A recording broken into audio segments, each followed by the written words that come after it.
Jai Jai Shri Chaitanya Jai Nityananda.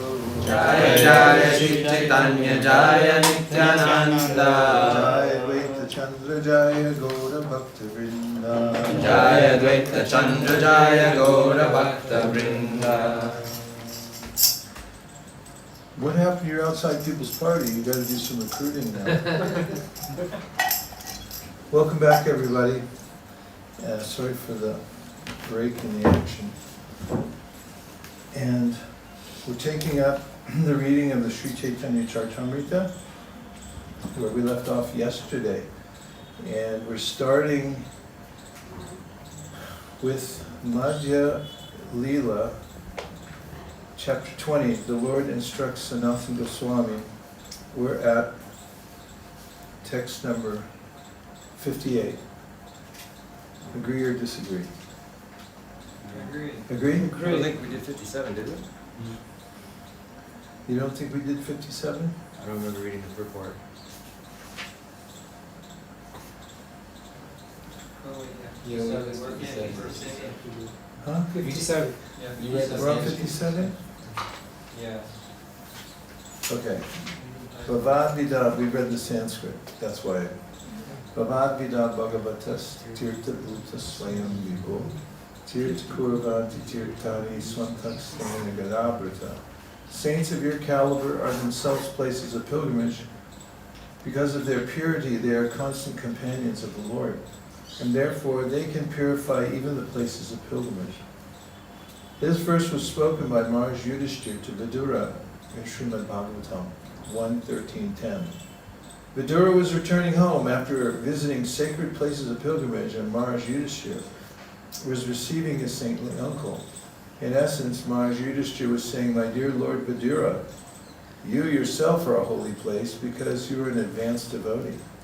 People like you always carry Lord Vishnu in their hearts. You can revitalize all holy places after they have been polluted by pilgrimages of sinners. A sinful person goes to a holy place of pilgrimage to be purified. In a holy place there are many saintly people and temples of Lord Vishnu. However, the holy place becomes infected with the sins of many visitors. When an advanced devotee goes to a holy place, he counteracts all the sins of the pilgrims.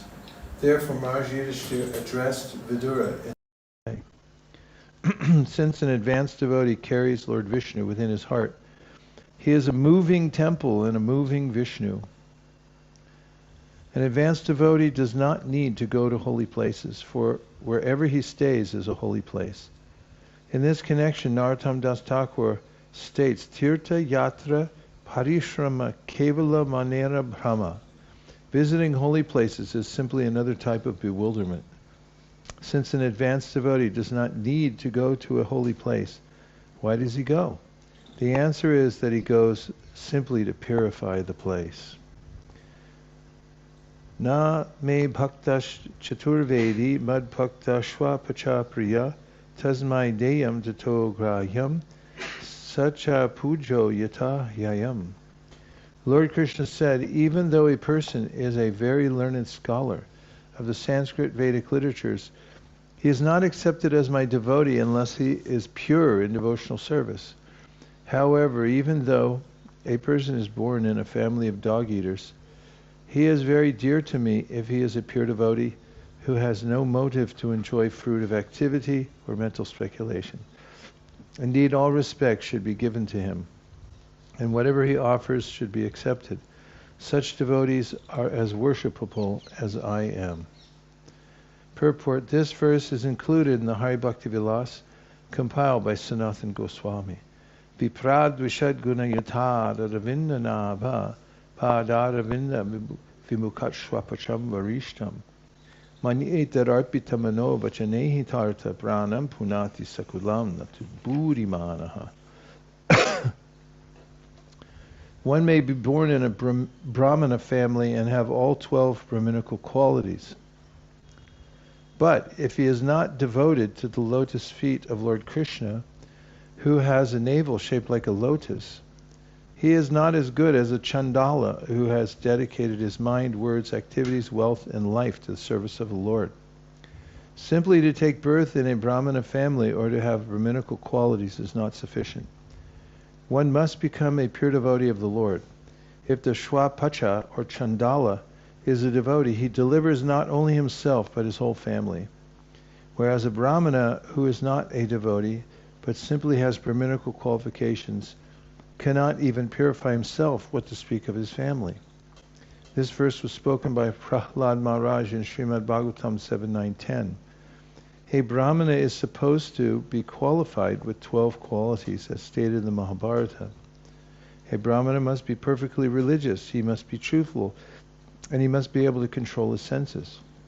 He must execute severe austerities, and he must be detached, humble, and tolerant.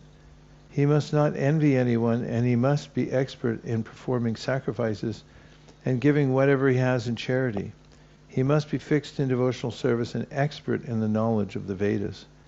These are the 12 qualifications for a Brahmana. The Bhagavad Gita 8.42 describes the Brahminical qualities in this way: Shamo damastapa shaucham shantir arjavam evacha jnanam vijnanam asti kyam brahma karma subhavajam. Peacefulness, self-control, austerity, purity, tolerance, honesty, knowledge, wisdom, and religiousness. These are the natural qualities by which the Brahmanas work.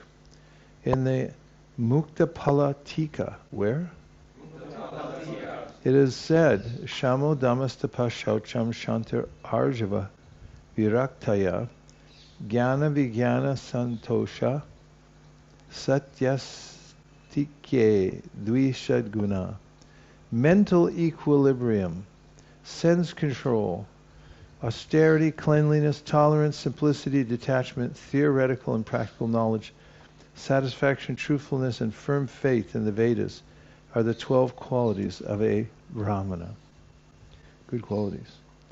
Sri Chaitanya Mahaprabhu continued, by seeing you, by touching you, and by glorifying your transcendental qualities, one can perfect the purpose of all sense activity. This is the verdict of the revealed scriptures. This is confirmed in the following verse from the Hari Bhakti Sudodaya. Akshano palam tadrisha darshanam hi tano palam tadrisha gata sangha jihva palam tadrisha kirtanam hi sadurlabha bhagavata hi loke. My dear Vaishnava, seeing a person like you is the perfection of one's eyesight. Touching your lotus feet is the perfection of the sense of touch. And glorifying your good qualities is the tongue's real activity. For in the material world it is very difficult to find a pure devotee of the Lord. Sri Chaitanya Mahaprabhu continued, my dear Sanatan, please hear from me. Krishna is very merciful, and he is the deliverer of all fallen souls. My dear Sanatan, Krishna has saved you from Maharaurava, life's deepest hell. He is an ocean of mercy, and his activities are very grave. As stated in Bhagavad Gita 18.61, Ishvara sarva bhutanam hridaya junatishtati. Staying within everyone's heart, Lord Krishna works very gravely. No one can understand how he is working, but as soon as the Lord understands the sincere activity of a person in devotional service, he helps him in such a way that the devotee cannot understand how things are happening. If the devotee is determined to serve the Lord is always prepared to help him. Tadami buddhi yogam tam yena mam upayantite. Sri Chaitanya Mahaprabhu is telling Sanatana Goswami how merciful the Lord is. Sanatana Goswami was a minister in the service of Nawab Hussain Shah. He was always mixing with materially inclined people, particularly with Muslims, meat-eaters. Although he was in intimate touch with them, by Krishna's mercy he came to find such association distasteful. Therefore he left them. As stated by Srinivasa Acharya, Tyaktva Turnamashesha Mandalapati Srinim Sada Tuchavat. Krishna enlightened Sanatana Goswami in such a way that he was able to give up his exalted post as minister. Thinking his material position insignificant, Sanatana was prepared to become a mendicant. Appreciating the activities of Sanatana Goswami, Sri Chaitanya Mahaprabhu praised his action and thanked Krishna for his mercy upon him. Sanatana replied, I do not know who Krishna is, As far as I'm concerned, I've been released from prison only by your mercy. Sri Chaitanya Mahaprabhu then asked Sanatana Goswami, how were you released from prison? Sanatana then described the story from beginning to end. Sri Chaitanya Mahaprabhu said, I met your two brothers, Rupa and Anupam, at Prayag. They have now gone to Vrindavan. By the order of Sri Chaitanya Mahaprabhu, Sanatana Goswami met both Tapana Mishra and Chandrasekhar. Tapana Mishra then extended an invitation to Sanatana, and Lord Chaitanya Mahaprabhu asked Sanatana to go get a shave. After this, Sri Chaitanya Mahaprabhu called Chandrasekhar and asked him to take Sanatana Goswami with him. He also asked him to take away Sanatana's present dress. Chandrasekhar then made Sanatana Goswami look like a gentleman. He took him to bathe in the Ganges, and afterwards he brought him a new set of clothes. The words Bhadra Karana are significant here. Karanya. They're significant in this verse. Due to his long hair, mustache, and beard, Sanatana Goswami looked like a Darvesh or hippie. Since Sri Chaitanya Mahaprabhu did not like Sanatana Goswami's hippie features, he immediately asked Chandrasekhar to get him shaved clean. If anyone with long hair or a beard wants to join this Krishna consciousness movement and live with us, he must similarly shave himself clean. The followers of Sri Chaitanya Mahaprabhu consider long hair objectionable. Sanatana Goswami was saved from a hellish condition, Maharaurava, by the grace of Sri Chaitanya Mahaprabhu. Maharaurava is a hell wherein animal killers are placed. In this regard, refer to Srimad Bhagavatam 5.26.10-12. Chandrasekhar offered a new set of garments to Sanatana Goswami, but Sanatana did not accept them. When Sri Chaitanya Mahaprabhu heard news of this, he became unlimitedly happy.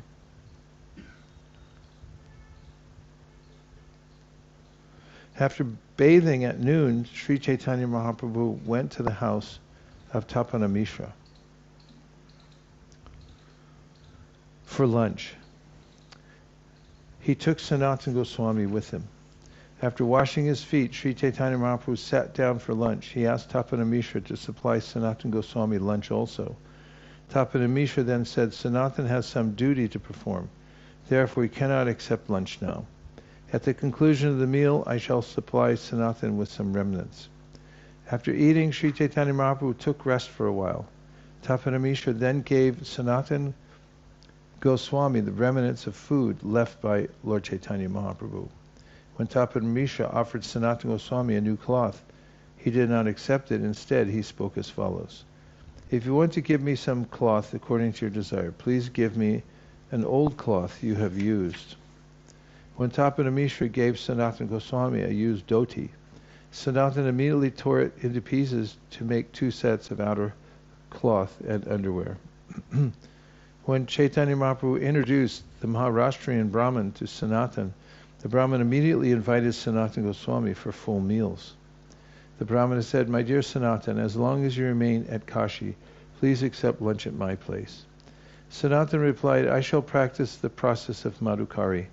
Why should I accept full meals in the house of a Brahmana? The word Madhukari comes from the word Madhukara, which refers to bees collecting honey from a flower. Madhukari is a saintly person or a mendicant who does not accept a full meal at one house, but begs from door to door, taking a little food from each householder's place. In this way, he does not overeat or give householders unnecessary trouble. A person in the renounced order may beg but not cook. His begging should not be a burden to the household for the householders. The Madhukari process is strictly to be followed by a Babaji, that is, one who has attained the Paramahamsa stage. This practice is still current in Vrindavan, and there are many places where alms are offered. Unfortunately, there are many beggars who have come to Vrindavan to accept alms but not follow the principles of Sanatana Goswami. People try to imitate him and lead an idle life by practicing Madhukari. It is almost impossible to strictly follow Sanatana Goswami or Rupa Goswami. It is better to accept food offered to Krishna in the temple than to try to imitate Sanatana Goswami and Rupa Goswami. Yukta hara viharasya yukta cheshtasya karmasu yukta swapnava bodhasya yogo bhavati dukkha. He who is regulated in his habits of eating, sleeping, recreation, and work can mitigate all material pains by practicing the yoga system. Bhagavad Gita 6:17. The ideal sannyasi strictly follows the ways practiced by the Goswamis. Sri Chaitanya Mahaprabhu felt unlimited happiness to observe Sanatana Goswami's strict following of the principles of sannyas. However, he repeatedly glanced at the woolen blanket Sanatana Goswami was wearing. Because Sri Chaitanya Mahaprabhu was repeatedly glancing at this valuable woolen blanket, Sanatana Goswami could understand that the Lord did not approve of it. He then began to consider a way to give it up. Thinking in this way, Sanatana went to the bank of the Ganges to bathe.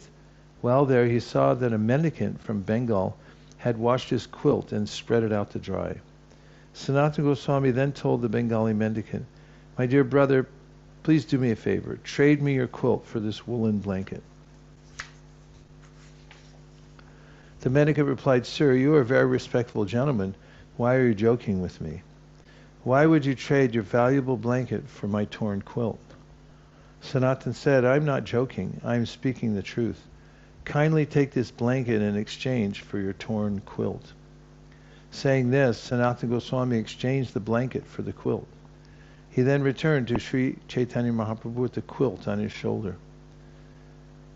When Sanatana Goswami returned, the Lord asked, "Where is your woolen blanket?" Sanatana Goswami then narrated the whole story to the Lord. Sri Chaitanya Mahaprabhu then said, "I have already deliberately considered this matter. Since Lord Krishna is very merciful, he has nullified your attachment for material things. Why should Krishna allow you to maintain a last bit of material attachment? After vanquishing a disease, a good physician does not allow any of the disease to remain. It is contradictory to practice Madhukari and at the same time wear a valuable blanket. One loses his spiritual strength by doing this, and one will also become an object of jokes."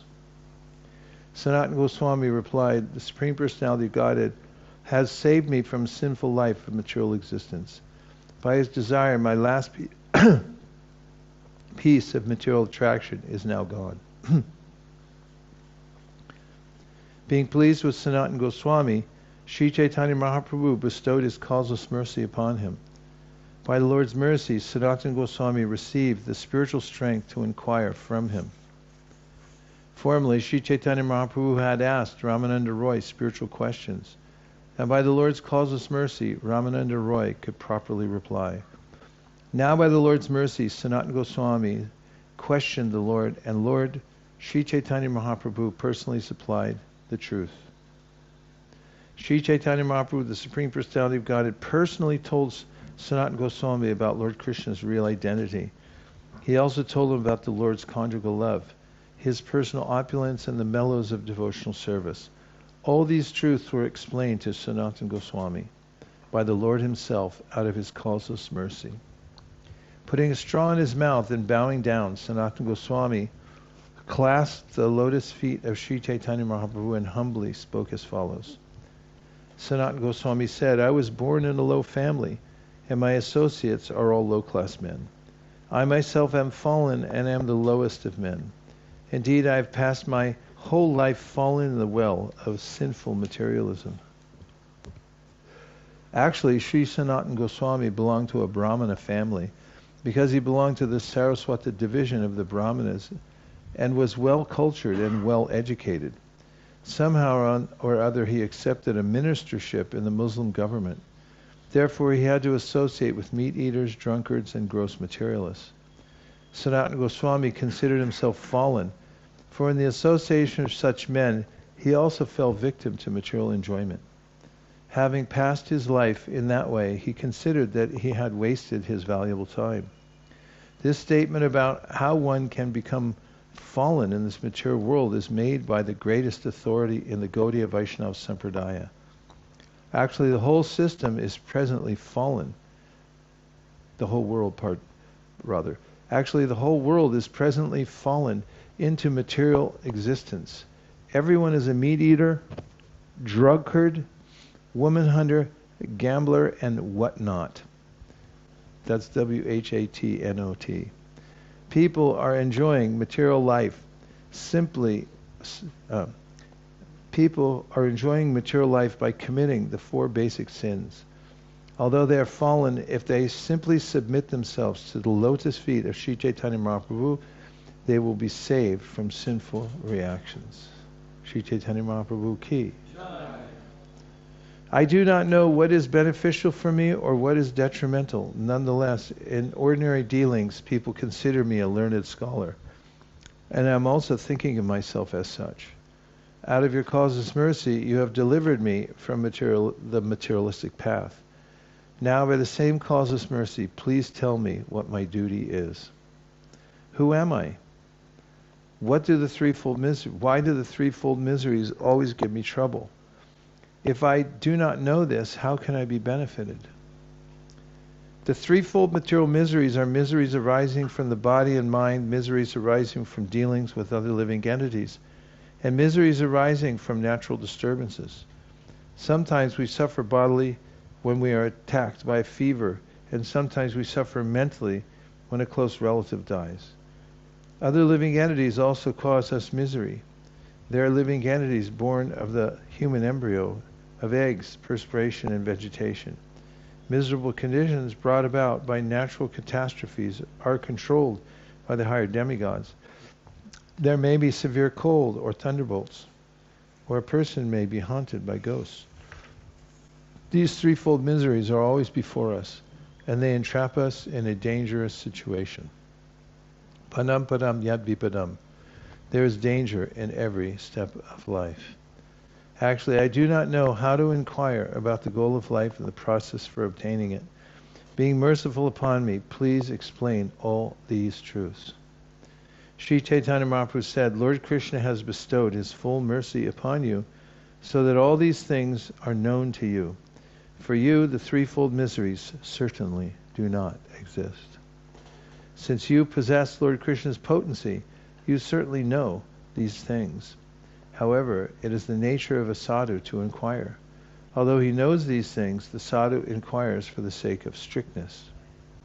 Those who are eager to awaken their spiritual consciousness and who thus have unflinching, undeviated intelligence certainly attain the desired goal of life very soon. This verse, quoted from the Naradiya Purana, is found in Bhakti Rasamrita Sindhu 107. You are fit to propagate the cult of devotional service. Therefore, gradually hear all the truths about it from me. I shall tell you about them. It is a living entity's constitutional position to be an eternal servant of Krishna, because he is the marginal energy of Krishna and a manifestation simultaneously one with and different from the Lord, like a molecular particle of sunshine or fire. Krishna has 3 varieties of energy. Purport. Srila Bhaktivinoda Thakur explains these verses as follows. Sri Sanatana Goswami asked Sri Chaitanya Mahaprabhu, who am I? In answer, the Lord replied, you are a pure living entity. You are neither the gross material body nor the subtle body, composed of mind and intelligence. Actually, you are a spirit soul, eternally part and parcel of the Supreme Soul, Krishna.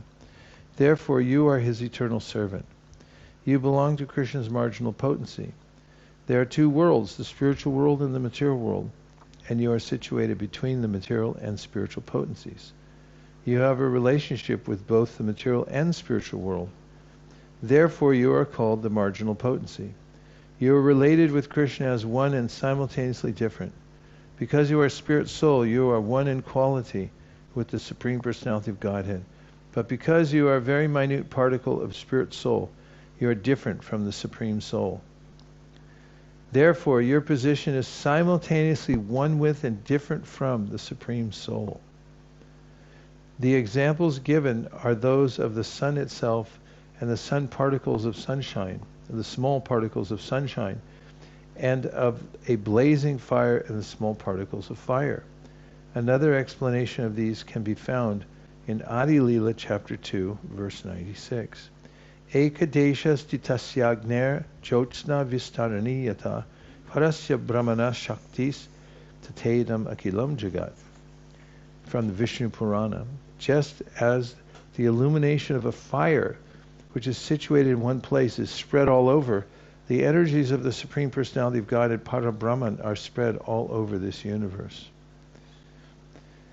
Lord Krishna naturally has three energetic transformations, and these are known as the spiritual potency, the living entity potency, and the illusory potency. Vishnu, again from Vishnu Purana, Vishnu Shakti Para Prokta Kshetra Gyakya Tata Para Avidharma Sangyanya Tritiya Shaktir Ishyate. Originally, Krishna's energy is spiritual, and the energy known as the living entity is also spiritual. However, there is another energy called illusion, which consists of fruit of activity. That is the Lord's third potency. Again from the Vishnu Purana, all the creative energies which are inconceivable to a common man exist in the Supreme Absolute Truth. These inconceivable energies act in the process of creation, maintenance, and annihilation. O chief of the ascetics, just as there are two energies possessed by fire, namely heat and light, these inconceivable creative energies are the natural characteristics of the Absolute Truth. O king, the Kshetra Gya Shakti is the living entity. Although he has the facility to live in either the material or spiritual world, he suffers the threefold miseries of material existence because he is influenced by the avidya, nescience potency, which covers his constitutional position. This and the following verse are quoted from the Vishnu Purana, quoting heavily from the Vishnu Purana. This living entity covered by the influence of nescience exists in different forms in the material condition. O king, he is thus proportionately freed from the influence of material energy to greater or lesser degrees. Besides these inferior energies, pardon me, O mighty armed Arjun, there is another superior energy of mine, which comprises the living entities who are exploiting the resources of this material inferior nature, from, as everyone knows, Bhagavad Gita. And now we'll take a few reflections or questions. Yes, Mahendra, Prabhu.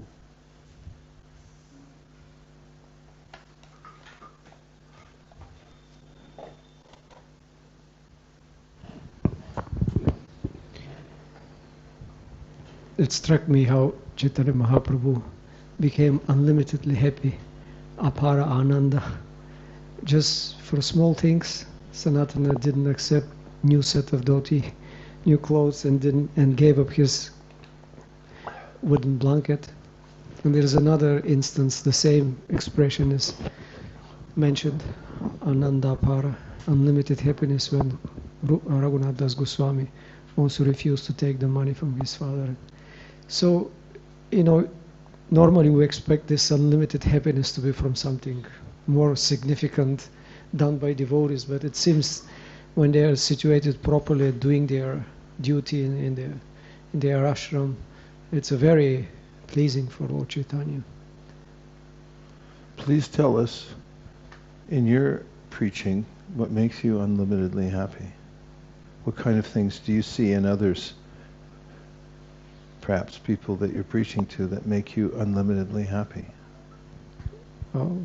Faith and dedication to Srila Prabhupada and his mission, and simplicity to serve him. Any telltale signs, like giving away expensive jacket, or anything in particular you can think of? Like you saw somebody show their faith in a certain way and you noticed it, and it was a small thing, but it made you unlimitedly happy? Oh, like a small... Yeah, I'm more thinking now of a long-term, steady dedication, and some maybe not be known or big name or big position, but just being very steady and developing this firm faith in Prabhupada and having real strong connection, just because of this simple service done in the long term. Thank you. Thank you very much. Really nice point you made about how Lord Chaitanya was unlimitedly happy about small changes that Sanatana made. Very deliberate small changes. Okay, we have outside people's party, and Mukarvinda is going to get it started out there. Guru Maharaj, I have two questions. One is this: when Rup Goswami says, Chaitanya Mahaprabhu says it is contradictory to practice Madhukari and at the same time wear a valuable blanket. One loses his spiritual strength by doing this, and one will become an object of jokes. So what does this mean that he loses his spiritual strength by doing this? Loses his spiritual strength? Mm-hmm. What does that mean? Yeah, losing the spiritual strength. Well, it means that he will not be enthusiastic or determined. When somebody has spiritual strength, they have enthusiasm, patience, and determination.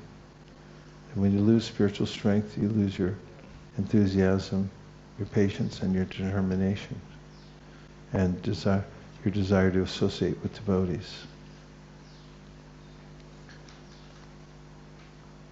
Yeah, thank you, Maharaj. And another one is in one of the purport is mentioned there may be severe cold or thunderbolts, or a person may be haunted by ghost. So is this haunted by ghost, is that like true, it exists? Like people can get haunted by ghost? Oh yeah. I don't recommend it. Ghosts are living entities who don't get a gross physical body for one reason or another. I won't even mention the causes because it is a ghostly topic.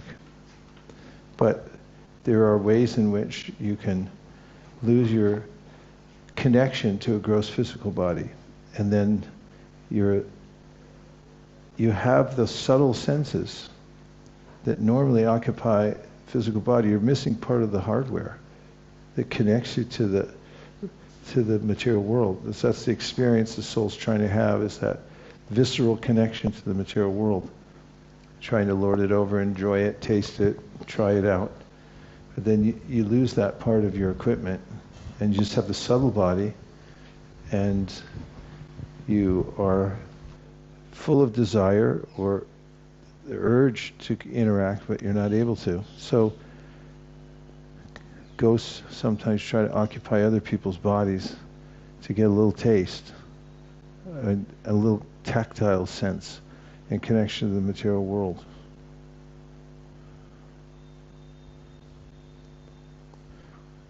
Thank you. Gopal.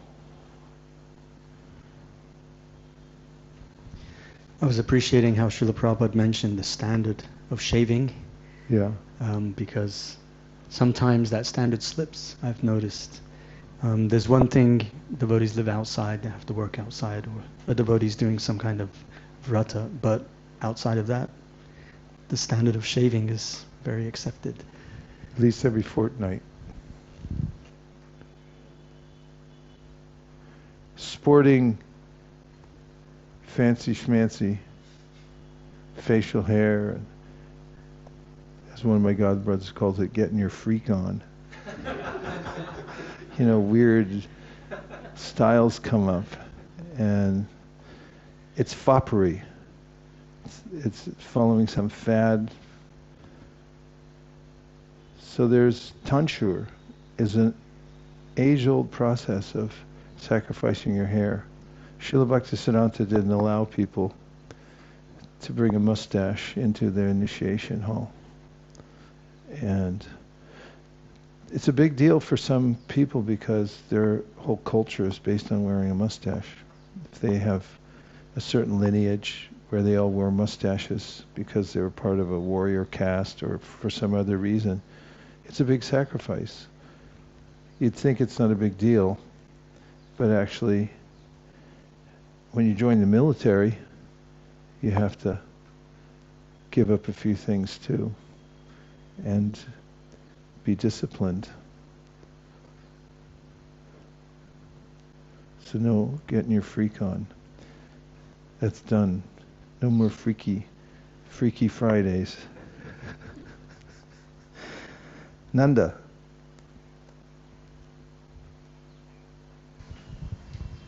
Oftentimes the counter argument about facial hairs, they give Advaita Acharya as an example.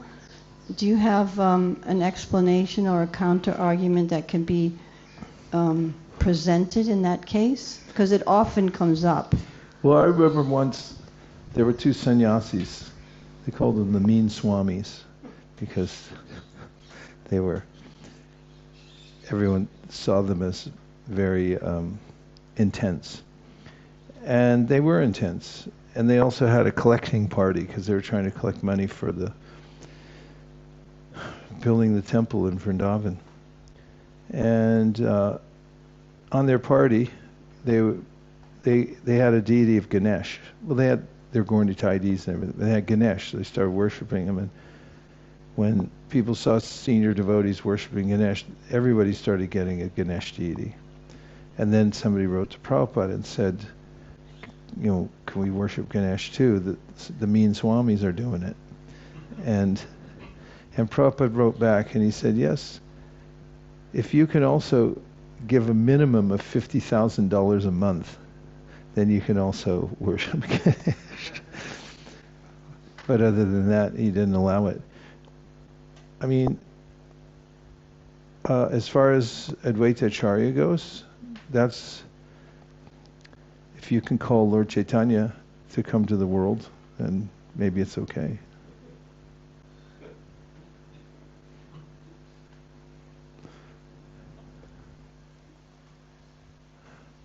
Nitya Tarangani, please go ahead. Hare Krishna Guru Maharaj.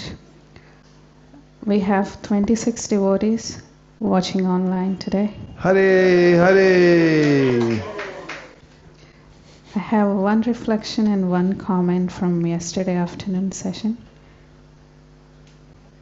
Okay. Question is from Preeti Purna Mataji. Hare Krishna Maharaj, what should be the position of imposters in the society? Should they be allowed, even if they might be supporting financially?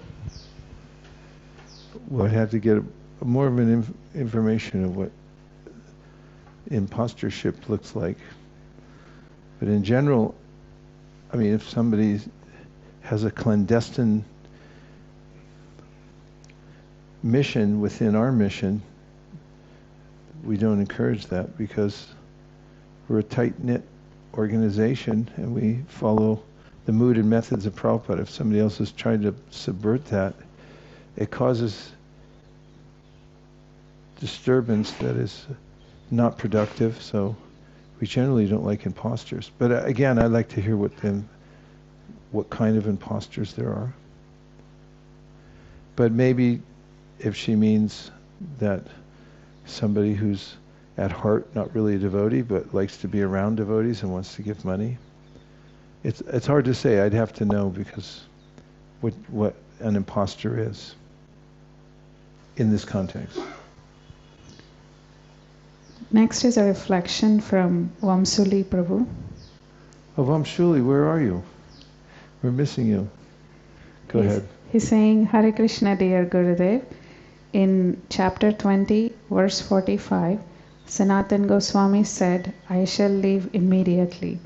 This reminds me of when Hanuman is requested to stay on Menaka Parvata for some time, but he politely responds and carries on with his mission to find Mother Sita.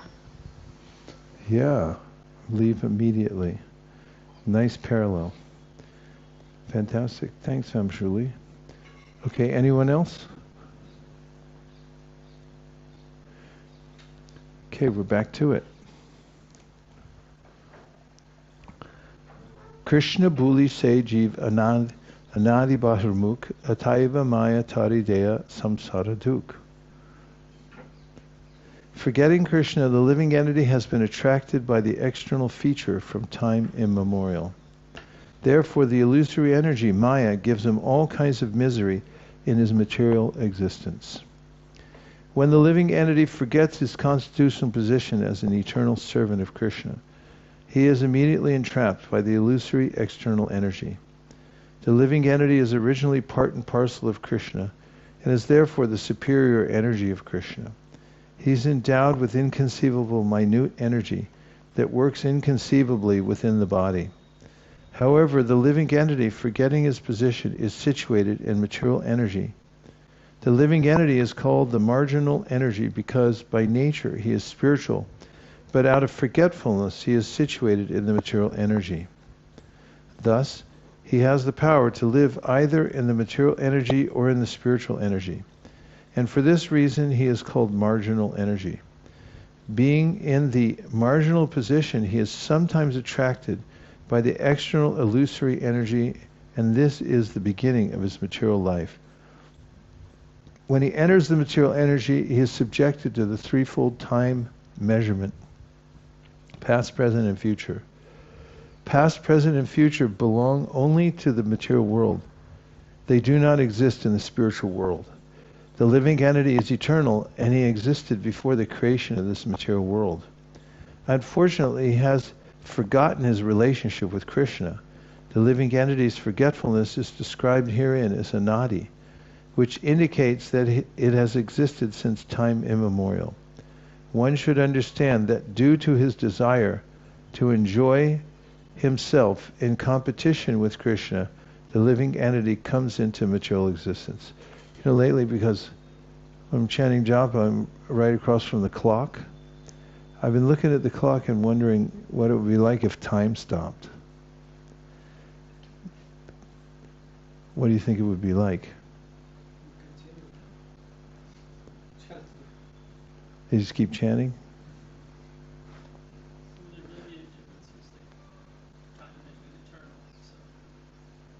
If it stops. Anyway, I've been thinking about it. In the material condition, the living entity is sometimes raised to higher planetary systems and material prosperity, and sometimes drowned in a hellish situation. His state is exactly like that of a criminal whom a king punishes by submerging him in water and then raising him again from the water.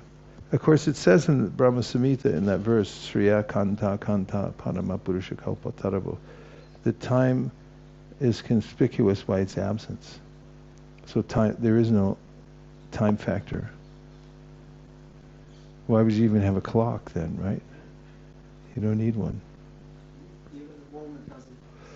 I heard that, and yeah, no passing of even one moment. I heard Bhakti Charu Maharaj at a lecture in New Vrindavan talking about the history of time and the clock, and modern society's becoming altered by the introduction of the clock. Of course, there have been sundials and things like that. Remind me to look that up later. Maybe ChatGPT knows. I haven't found it anywhere else from other than what he said. Okay, I'm on the purport to 118, right? In the Brihat Aranyaka Upanishad, it is stated, Asangho Hyayam Purusha. That's from the Brihat Aranyaka Upanishad. The living entity is always free from the contamination of the material world. One who is not materially infected and who does not forget Krishna as his master is called Nitya Mukta. In other words, one who is eternally liberated from material contamination is called Nitya Mukta. From time immemorial, the Nitya Mukta living entity has always been a devotee of Krishna, and his only attempt has been to serve Krishna. Thus, he never forgets his eternal servitorship to Krishna. Any living entity who forgets his eternal relationship with Krishna is under the sway of the material condition. Bereft of Lord Krishna's Lord's transcendental loving service, he is subjected to the reactions of fruitive activity. When he is elevated to the higher planetary systems due to worldly, pious activities, he considers himself well situated. But when he is subjected to punishment, he thinks himself improperly situated. Thus, material nature awards and punishes the living entity. When the living entity is materially opulent, material nature is rewarding him. When he is materially embarrassed, material nature is punishing him. Bhayam dvitya binibeshata syad, ishad apetasya viparya yosmriti, tanmaya yato buddha abhajetam bhaktyaka yesham gurudevatatma. When the living entity is attracted by the material energy, which is separate from Krishna, he is overpowered by fear. Because he is separated from the Supreme Personality of Godhead by the material energy, his conception of life is reversed. In other words, instead of being the eternal servant of Krishna, he becomes Krishna's competitor. This is called viparya yosmriti. To nullify this mistake, one who is actually learned and advanced worships the Supreme Personality of Godhead as his spiritual master, worshipful deity and source of life. He thus worships the Lord by the process of unalloyed devotional service. I know, different translations. You'll find that throughout. Purport. This is a quotation from Srimad Bhagavatam 11.237. It is an instruction given by Kavi Rishi, one of the 9 saintly personalities called the 9 Yogendras. When Vasudeva, Krishna's father, asked Devarshi Narada in Dwarka about devotional service, it was mentioned that previously King Nimi, who is the king of Videha, was instructed by the 9 Yogendras. When Sri Narada Muni discoursed on Bhagavat Dharma, devotional service, he indicated how a conditioned soul can be liberated by engaging in the loving transcendental service of the Lord. The Lord is the super soul, spiritual master, and worshipable deity of all conditioned souls. Not only is Krishna the supreme worshipful deity for all living entities, but he is also the Guru, or Chaitya Guru, the super soul, who always gives the living entity good counsel. Unfortunately, the living entity neglects the Supreme Person's instructions.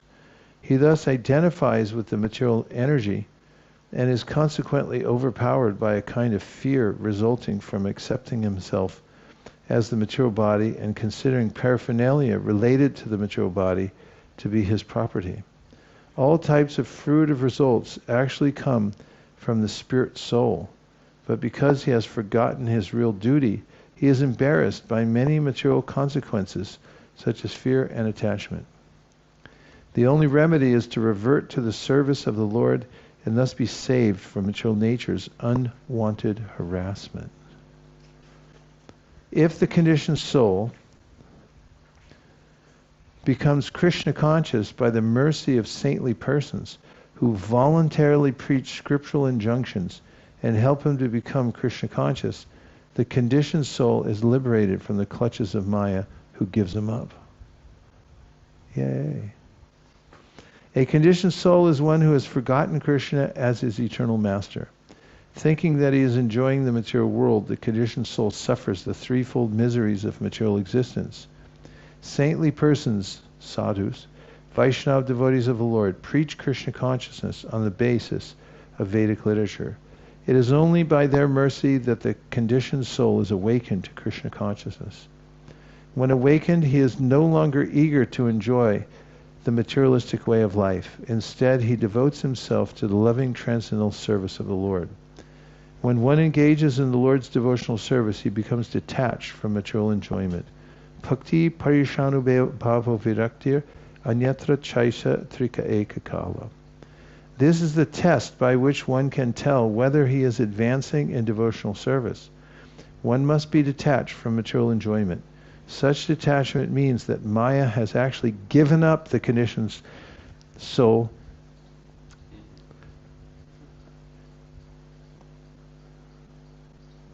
Such detachment means that Maya has actually given up the conditioned soul.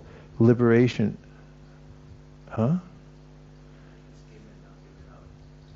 Such detachment means that Maya has actually given the conditioned soul liberation from illusory enjoyment. When one is advanced in Krishna consciousness, he does not consider himself as good as Krishna. Whenever he thinks that he is the enjoyer of material advantages, he is imprisoned in the bodily conception. However, when he is freed from the bodily conception, he can engage in devotional service, which is his actual position of freedom from the clutches of Maya. This is all explained in the following verse from the Bhagavad Gita 7:14. Daivahi esha gunamayi mama maya duratyaya mameva ye prapadyante mayam etam tarantite. This divine energy of mine, consisting of the three modes of material nature, is difficult to overcome, but those who have surrendered unto me can easily cross beyond it. The conditioned soul cannot revive his Krishna consciousness. Maya mugda jivan nahi swata Krishna gyan jivere kripaya kaila Krishna Veda Puran. The conditioned soul cannot revive his Krishna consciousness by his own effort. But out of causeless mercy, Lord Krishna compiled the Vedic literatures and its supplements, the Puranas. This section is just a hit parade of all the best verses that were ever written.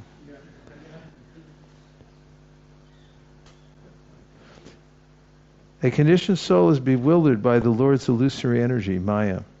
Maya's business is to keep the conditioned soul forgetful of his real relationship with Krishna. Imagine somebody following you around all day just trying to make you forget like who you are. That's their main duty in life. Thus the living entity forgets his real identity as spirit soul, Brahman, and instead of realizing his factual position, thinks himself the product of the material energy.